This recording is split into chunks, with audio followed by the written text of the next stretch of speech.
I was left on my own by the administration. They weren't very, like, what are you gonna do? Are you doing okay at all? And partly I think the problem was that AFS had placed me with a couple that didn't have kids my age. They only had a baby. And so normally you'd have a kid, a brother or sister, and go to school with them. So I recently saw some of my letters home to my parents, and I was really sad. I'm like, I think I need to come home. But then a girl in the school just said, okay, you're going to class with me. And she told the administration, and they were fine. So I went to all of her classes. And back in Wisconsin, I was valedictorian of my senior class. I wasn't there, I was here. But, I had done really well, but I had never worked like this. These girls took comprehensive notes during class. They took those home and recopied them that night, making them more perfect with different colored pens in perfect outline form. They took real pride in having excellent handwriting.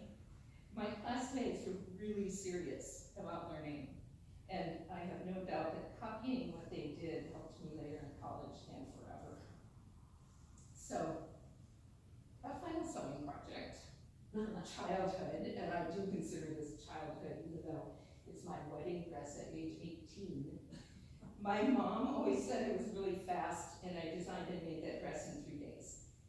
There wasn't a lot of time between the return from Belgium and leaving at the end of summer for college. And the story of this marriage I'll make it super short, but all throughout my childhood, I told you I was like super counterculture. I knew I was a hippie, and I thought marriage was lunacy. Like, why would you ever do that? But I had fallen in love with a boy who lived across the street, who's 4 years older than I was, and we were gonna live together, but then his parents pushed for marriage so we wouldn't be living in sin. Does anyone remember that thing? And I didn't believe any of that stuff. I'm the one who, when my grandparents sent us to Christian camp, which we wanted to go to because we loved horse riding, and then they would of course go through the Christian theological thing for kids and see if you would witness Christ, and I remember telling a counselor that it didn't make any sense, it was illogical. And so instead I came home and had this memory of going down to that dam in the sun and not like worshiping the sun as a god or goddess, but just, okay, this is my church. And I was not into marrying, but I was really hard-headed and had fallen in love, and my parents said, don't do that, and I said, I'm doing it. And so, by the way, that cake, that's the groom cake, and that's a portrait in frosting. I know, right? He really looked like that. Our child lived the 70s. I was 18, he was 22. But he had that, that big beard and that hairstyle. I mean, it's so of the times. I was on a National Merit Scholarship and had gotten admitted to an incredible roster of schools, including Yale at the top. But I chose Rice University in Houston because our family was poor, and at that time it was a little different. The schools that accepted you didn't cover everything, and Yale didn't, and Rice did everything. So I went down there, and it was sight unseen to Houston. I had been in high school, sophomore, maybe junior year. My French teacher took a class to New Orleans. And this is April in Wisconsin, it's still cold, and your hair is full of static electricity, and it's just, your skin's all dried out. We went down in a bus, and every stop, all the way down south, the bus door would open, and this air got warmer and moister. And by the time we were in New Orleans, it was like, I want this. And I didn't know, this is in Texas. I thought it was dry. I had no clue, but it's a lot like New Orleans. So the climate was a plus. Then, the thing about being married, I lost some of that money, which was so stupid, my parents rightly said. Here's Rice. Up in the way right, that's Sewell Hall, that's where the art department was. So here I was, artistically talented and academic, good in math, but not sure what to major in. And in terms of being an artist, well, I think in terms of everything, this focused education was absolutely necessary, at least for me, for my living style. This was, like, I really needed this. I wouldn't be where I am without it. Everyone develops bad art habits, even people with a lot of talent. And this is where you go to have them broken. I had never done nude light drawing before. I was 18, I was married. It's not like I didn't know what a penis looked like, but I remember walking into class and, you know, the model's there, and I was shocked. But it lasted like 1 minute. Because everything's just matter of fact, the prof is there, and people are setting up, and, you know, just drawing. So, the shock wore away.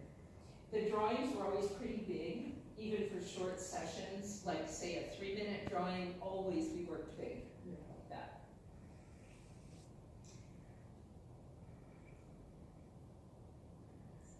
Drawing and painting big limits, to my mind, it limits your ability to fall back on your little cliches that you do with your hand.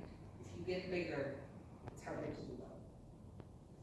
Beautiful poses were used, but also more mundane.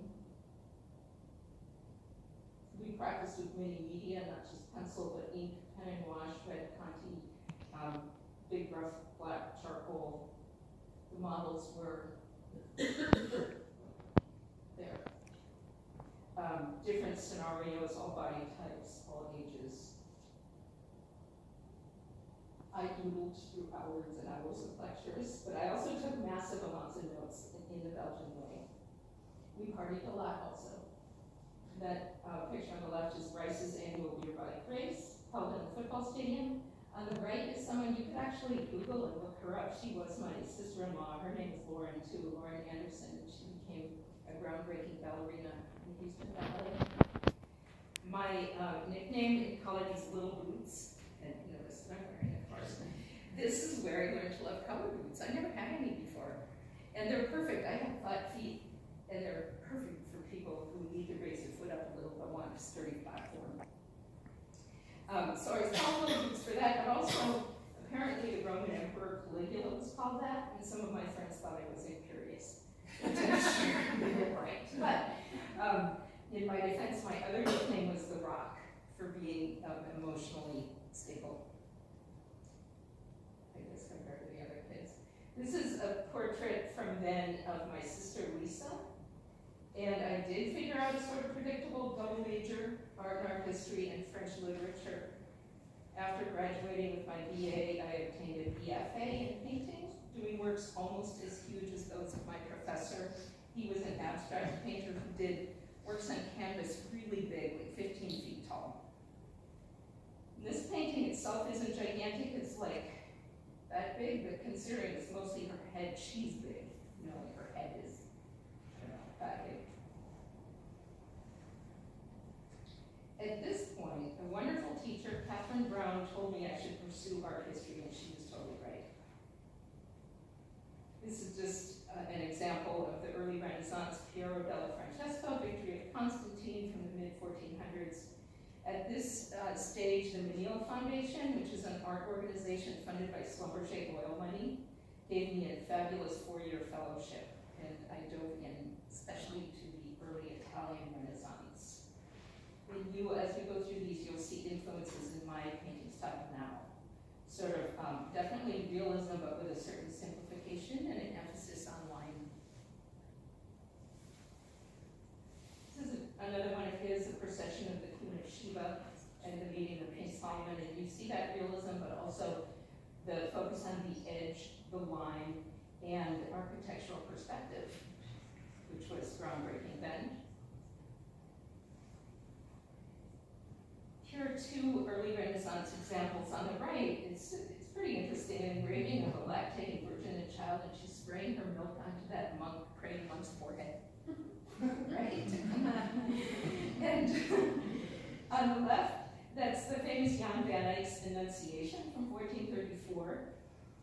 So in these, see the sumptuous detail. It's realistic, like it really is a depiction of that drapery or this brocade or whatever, but it's also more than it would have to be. It's like a love of the detail and the decoration, and I, as you can see, I relate to that. There are also elements in these works that are not realistic, but they give information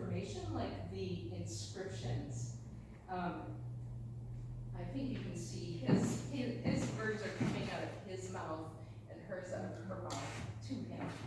And these paintings that I loved are just full of storytelling. They're not just a nice looking image like you maybe might put on your wall now. They had so much meaning in them. For instance, on the left, that is a biblical scene from Luke, where the Archangel Gabriel announces to Mary that she will bear the Son of God. And I don't know if you can see it well enough, but there are 7 rays of light coming down from the window at the upper left, symbolizing the Holy Spirit. There's actually a dove in them, it's white. Can you all see that? Yeah.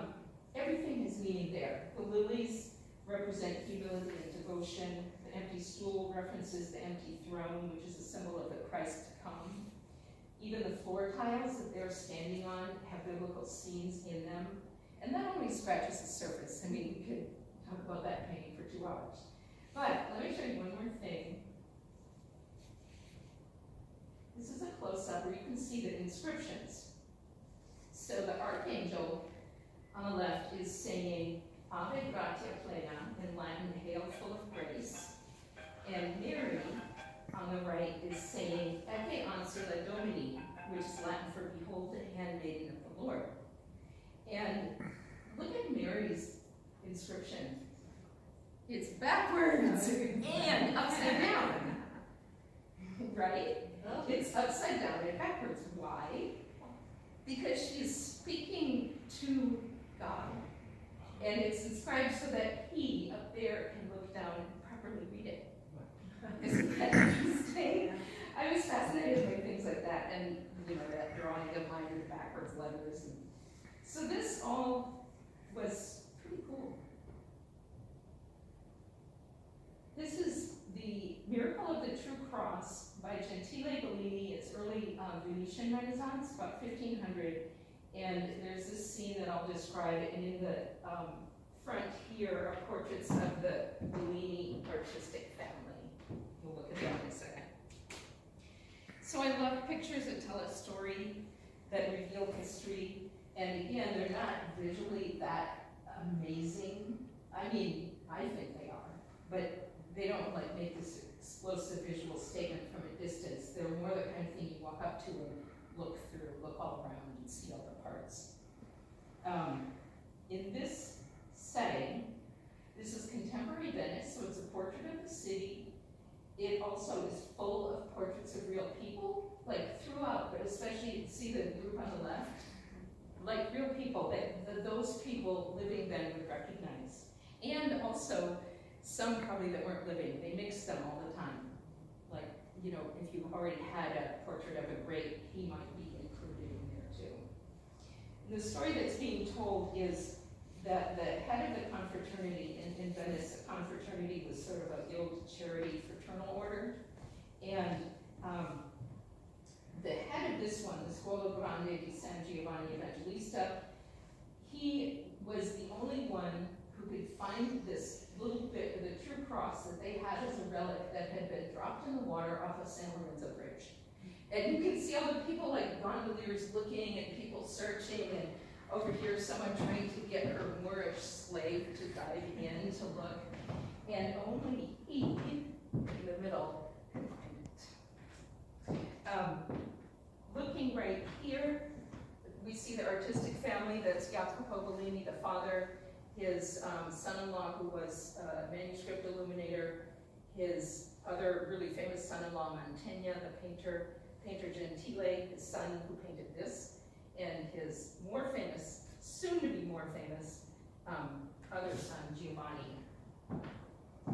Now I'm going to show you detail of the faces. So there they are, and superimposed on that is this other painting. This is called simply a portrait of 2 men. It's by Vittorio Belliniano, and it's in the Houston Museum of Arts. And if you can see the red-haired man in the upper left, and red-haired Bellini over here in the lower right, you can see the resemblance. He has some aspects of his face that are really notable. He's red hair, but he has a really long, skinny nose, a drooping shape, and a prominent chin. So here's the museum. I was walking through these halls to find a topic for my master's thesis, and that painting caught my eye and never let go. I found out it had a really amazing story to tell.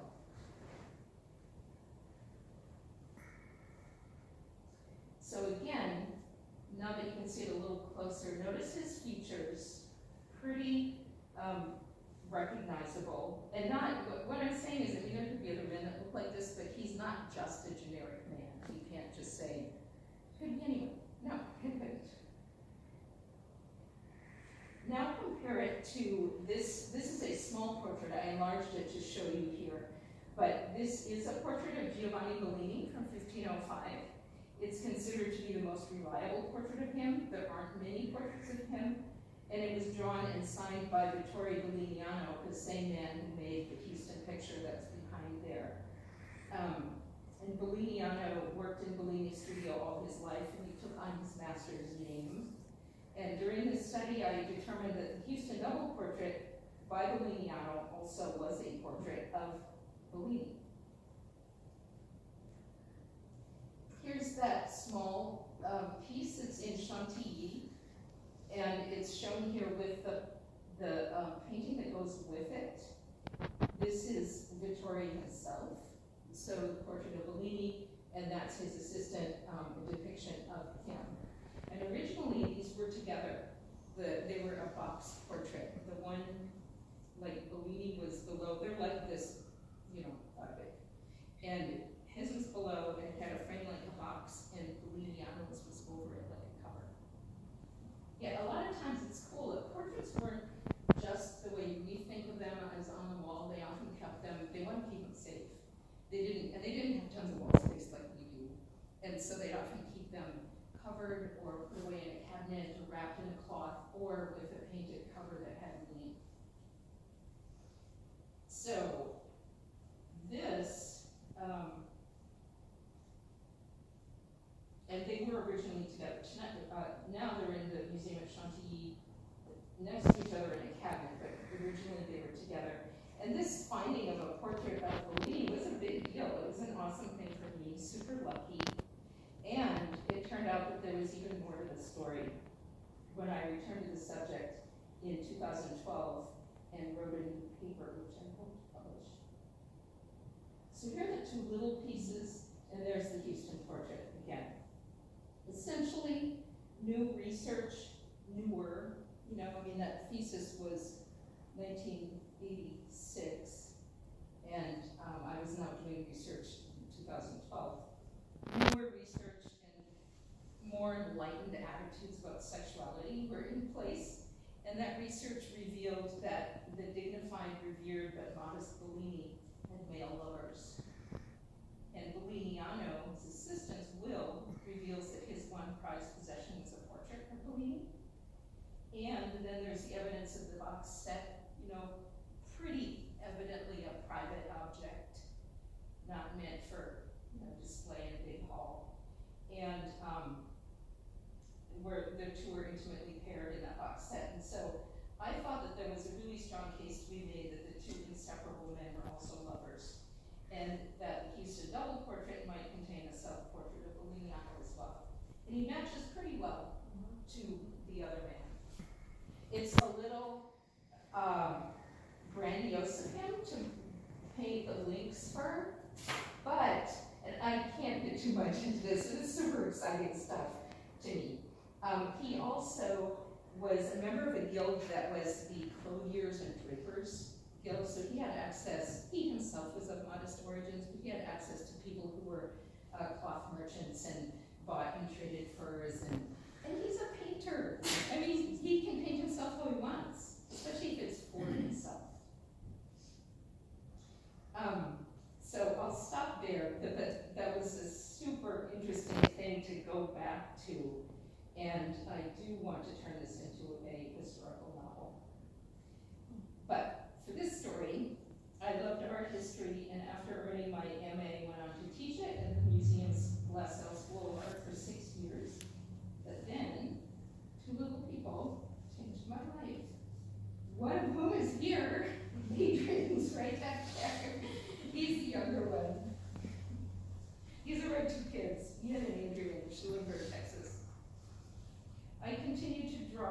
to teach during my pregnancy and after Ian's birth, but then quit soon after that. It was just being a single mom was pretty occupying. But during those years, I still put my fine arts training to use. This is a really cool project, this Baroque bathroom. It's an exquisitely detailed mural painted on all the floor walls and the ceiling of a private bathroom in a doctor's house. It's literally the toilet room. That's all that's in there, besides all the pictures of the potty in her bedroom. The imagery was painted in acrylic on canvas on panels, which were then installed, and I think you can see why it would have been sort of hellish to paint in there. The panels are 8 feet high, but the floor measurement of the room is very small. It's just about 2 by 3 feet. The ceiling that you see there is a dropped panel with the real light recessed by about 4 inches. And there's my boyfriend, Ian, sitting on the toilet, reflected in the mirror door. And the little pictures of Ian nutting around with the panel that was going to have a light switch in it. So this is inside the bathroom door with the door shut, and the ballroom scene on the right is what faces you. If you're sitting on the toilet, you can see down at the bottom just a little bit of the real marble floor, and then to the left you're seeing the back of the shut door, and then to the left in detail of that. The whole thing is 8 feet tall, but that detail is about